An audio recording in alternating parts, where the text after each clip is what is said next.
Hello दोस्तों, अभी के इस क्लास में आप सभी को साइंस पेपर का most important objective plus subjective दोनों बताने वाले हैं। तो आप लोग इस क्लास को अंत तक ज़रूर देखिएगा और अपने दोस्तों तक ज़रूर से शेयर भी कीजिएगा। चलिए, तो सबसे पहला प्रश्न संख्या 1 नंबर, निम्नलिखित में कौन मलेरिया परजीवी है? तो इन चार ऑप्शन में कौन मलेरिया परजीवी है?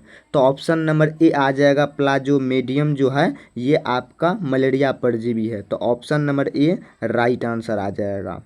चलिए, प्रश्न संख्या नेक्स्ट क्वेश्चन नंबर 2 नंबर में, तो निम्न में से उत्तम ऊर्जा का स्रोत कौन है? तो इन चार ऑप्शन में बताना है उत्तम ऊर्जा का स्रोत कौन है। तो ऑप्शन बी आ जाएगा यहाँ पे डी, बायोमास। बायोमास जो है ये उत्तम ऊर्जा का स्रोत माना जाता है। तो ऑप्शन नंबर डी बिल्कुल ही राइट आंसर। चलिए, तो आप लोग इस चैनल को सब्सक्राइब भी कर लीजिएगा ताकि कोई भी वीडियो का नोटिफिकेशन आप लोग तक तुरंत में तुरंत पहुँचे। नेक्स्ट चलिए, क्वेश्चन नंबर 3 नंबर, सल्फर परमाणु की बाह्यतम कक्षा में इलेक्ट्रॉनों की संख्या कितनी होती है?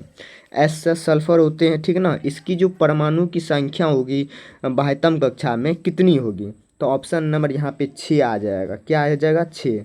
तो option number C right answer.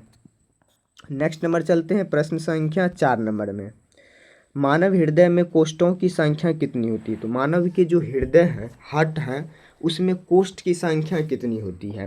तो ऑप्शन नंबर 4 का सी नंबर हो जाएगा, 4 होता है। चलिए, आप लोग फटाफट अपने दोस्तों तक शेयर कीजिए जो एग्ज़ाम देंगे 2027 में, उनके लिए वीडियो बहुत ही इम्पोर्टेंट है, ठीक है ना, जो कि ये साइंस पेपर का निचोड़ ऑब्जेक्टिव सब है। चलिए, नेक्स्ट प्रश्न संख्या 5 नंबर, कवक में पोषण की कौन सी विधि पाई जाती है? कवक में जो पोषण होती है उसमें कौन सी विधि पाई जाती है? ऑप्शन ए मृतजीवी, समभोजी, स्वपोषी, इनमें से कोई नहीं। तो 5 का ऑप्शन नंबर ए आ जाएगा, मृतजीवी जो पोषी होता है ये कवक में आपको देखने को मिलेगा। तो ऑप्शन ए राइट। नेक्स्ट प्रश्न संख्या 6 नंबर में, निम्न में से कौन सा असंतृप्त हाइड्रोकार्बन है जिसका बॉन्ड नहीं बनेगा? ठीक ना, असंतृप्त हाइड्रोकार्बन उसे ही कहते हैं जिसका बॉन्ड नहीं बनेगा। तो ऑप्शन नंबर यहाँ पे आ जाएगा सी नंबर। अब देखिए यहाँ पे कार्बन कितना है? 2 है, तो कार्बन 2 ले लेते हैं। और यहाँ पे हाइड्रोजन कितना है? 4 है, तो कहीं पे भी हम लोग 4 पुरा लेंगे, ठीक ना। तो एच यहाँ पे ले लेते हैं, फिर यहाँ पे, फिर यहाँ पे, फिर यहाँ पे 4 हाइड्रोजन पुर गया। कितना खाली रह गया? 2 खाली रह गया। इसका मतलब ये असंतृप्त हाइड्रोकार्बन है। अब यहाँ पे ले लीजिए बी नंबर, ये आपका क्या है? संतृप्त हाइड्रोकार्बन। क्यों? क्योंकि यहाँ पे इसका जो बॉन्ड है, एक मिनट, ये जो C2 और H6 का जो बॉन्ड है ये पूरा है। तो यहाँ पे देख लीजिए किस प्रकार से पूरा है। सबको हाइड्रोजन यहाँ पे अस्थाई करके पूरा लिया है, ठीक ना। H6 हो जाएगा और C कार्बन 2 रह जाएगा। सबको यहाँ पे कार्बन को बॉन्ड पुर गया और CH4 को भी यहाँ पे बॉन्ड पूरा है, इसलिए ये दोनों मतलब क्या, संतृप्त हाइड्रोकार्बन है। और C2H4 जो है ये आपका असंतृप्त हाइड्रोकार्बन है जो कि ये बॉन्ड नहीं बना पाएगा।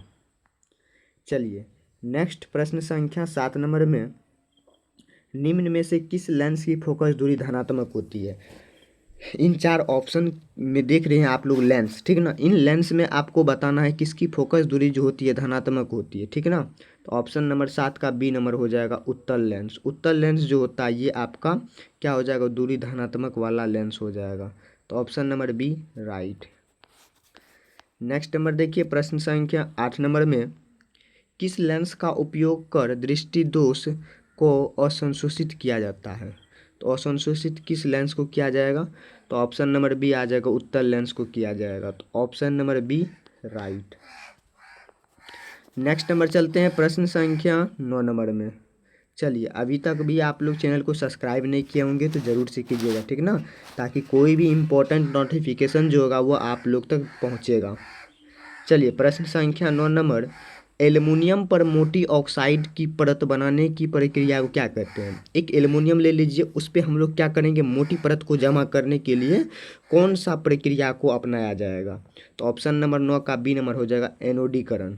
एनोडीकरण की क्रिया को उस पर अपनाया जाएगा। तो option number B right. Next number चलते हैं प्रश्न संख्या 10 नंबर में, विद्युत ऊर्जा का व्यापारिक मात्रक क्या है? तो विद्युत ऊर्जा जो है उसका व्यापारिक मात्रक क्या है? ऑप्शन देख लीजिए, वाट या वाट बटा घंटा या यूनिट या इनमें से कोई नहीं। तो 10 का सी नंबर आ जाएगा। विद्युत ऊर्जा का जो एसआई मात्रक होता है, विद्युत यूनिट में मापा जाएगा। किस में माना जाएगा? यूनिट। आप लोग जानते होंगे अपने घर और में जो देखे होंगे बिजली का बिल जो आता होगा वह यूनिट में आता है, ठीक ना। तो विद्युत ऊर्जा को जो मापेंगे वह किस में मापेंगे? यूनिट में मापेंगे। तो option number C right. Next number देखिए, प्रश्न संख्या 11 नंबर में समान नेत्र के लिए दूर बिंदु है, तो समान नेत्र के लिए दूर बिंदु जो है वह कितना रहेगा? तो ऑप्शन नंबर 11 का डी हो जाएगा, अनंत रहेगा। समान के लिए पूछ रहा है, ठीक ना। एक फिक्स पूछता सेंटीमीटर तो वह बता देते, ठीक ना, 25 सेंटीमीटर होता है, इसका अनंत हो जाएगा। चलिए नेक्स्ट नंबर चलते हैं, प्रश्न संख्या 12 नंबर में हाइड्रोजन के दो परमाणुओं के बीच कितने आबंधन है? हाइड्रोजन है, ठीक ना, इसके जो परमाणु के बीच में आबंधन बनेंगे ये कितने बनाते हैं हाइड्रोजन? एक आबंधन या दुई या त्रि या इनमें से कोई नहीं। तो ऑप्शन नंबर 12 का ए हो जाएगा, एक आबंधन ही बनाएंगे हाइड्रोजन, ठीक ना। चलिए नेक्स्ट नंबर देखिए, प्रश्न संख्या 13 नंबर में निम्न में से कौन आहार श्रृंखला का निर्माण करता है? इन चार ऑप्शन में कौन आहार श्रृंखला का निर्माण करता है? देखिए बहुत ही इंपॉर्टेंट है, ठीक ना, इसको ध्यान से देखिएगा। घास देखिए गेहूं को तो नहीं खाएगा, ये श्रृंखला गलत है। अब देखिए घास बकरी खाएगा और बकरी को मानव खा जाएगा, ये श्रृंखला सही है। और भी देख लीजिए, बकरी गाय को तो नहीं न खाएगा, ये भी श्रृंखला गलत है। घास मछली को नहीं न खाएगा, ये भी गलत है। इसका मतलब ऑप्शन नंबर बी जो श्रृंखला है ये हमारा आंसर सही हो जाएगा। क्यों? क्योंकि घास बकरी खाएगा, बकरी को मानव सब खा जाएगा। तो ऑप्शन बी राइट। ये जितना ऑब्जेक्टिव बता रहे हैं आप लोग के लिए बहुत ही इंपॉर्टेंट है, ठीक है ना। 2027 में जो एग्ज़ाम देंगे प्यारे स्टूडेंट सब, उनके लिए ये क्लास बहुत ही इंपॉर्टेंट रहने वाला है। तो आप लोग इस क्लास को अंत तक जरूर देखिए, ठीक ना। चलिए प्रश्न संख्या 14 नंबर, कौन अंतःस्रावी और बाह्य ग्रंथि जैसे कार्य करता? मतलब अंत मतलब अंदर से भी और बाहर से भी कार्य करने का काम करता है। तो ऑप्शन नंबर सी आ जाएगा, अंडाशय। Option C right. Next number देखिए, प्रश्न संख्या 15 नंबर, कौन सा कार्बन यौगिक सबसे अधिक अभिक्रियाशील है? तो कौन ऐसा कार्बन यौगिक है जो सबसे अधिक क्या है?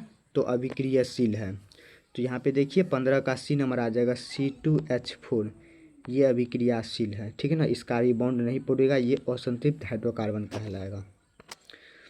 चलिए नेक्स्ट नंबर में चलते हैं, प्रश्न संख्या नेक्स्ट 16 नंबर में किस दर्पण का उपयोग समानताएं वाहनों के पश्च दृश्य, पश्च मतलब पीछे वाले दृश्य के रूप में किया जाएगा? पीछे वाले दर्पण में कौन से दर्पण को लगाया जाएगा और लेंस को लगाया जाएगा, ठीक है ना, ये पूछा है। तो यहाँ पे उत्तल लेंस का प्रयोग करते हैं। आप जो मोटरसाइकिल वाहन जो चलाते हैं उसमें जो शीशा आप लोग मिरर के सामने जो लगा होता है उसमें जो दर्पण लगा रहता है वह उत्तल दर्पण लगा रहता है। तो option number C right. Next number देखिए, प्रश्न संख्या 17 नंबर, रासायनिक अभिक्रिया के दौरान किसी पदार्थ में ऑक्सीजन का ह्रास क्या कहलाता है? रासायनिक अभिक्रिया है उसके द्वारा किसी भी ऑक्सीजन का जो ह्रास होगा वह किसके द्वारा होगा? तो अपचयन के द्वारा होगा। तो option number B right answer. चलिए अभी तक भी आप लोग सब्सक्राइब नहीं किए हैं इस चैनल को ज़रूर से कीजिए।